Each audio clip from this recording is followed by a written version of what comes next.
Hello, fellow FPAers. This is Christian Mills with Reverse Mortgage Funding, coming to you from the COVID corner. And our topic today is Zoom fatigue, which you are undoubtedly familiar with over these past few months.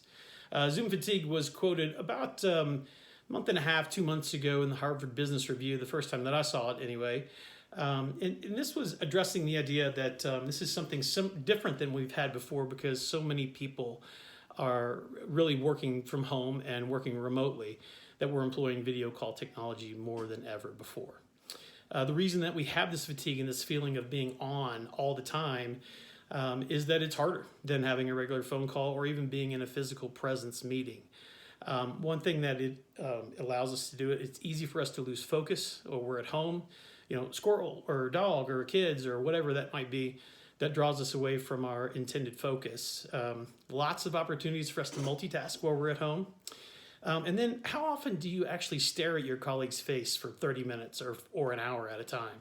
It's a little uncomfortable, and you get the creepy guy thing, I think, if you do it for more than maybe even like 20 or 30 seconds. So staring at somebody's face for 30 minutes is just not a natural phenomenon for us. Think about it. When you're at a conference table, you're looking at people on the side, but rarely are you locked into their eyes for that long a period of time. So we have that constant gaze that's on all the time.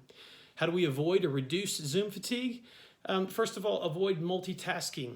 Second, build in mini breaks. So step away or turn off your camera. Believe me, other people want to do that same thing as well. Third, reduce on-screen stimuli.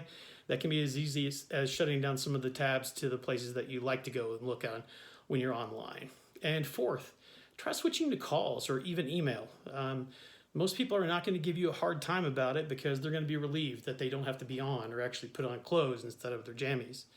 And then lastly, try to avoid first-time calls with a video or opting in. Make that an optional thing for them.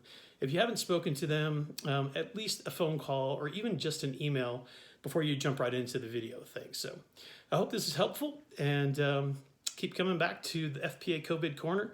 Not sure who's up next, but I'm sure it'll be fascinating. Have a wonderful day. Thanks.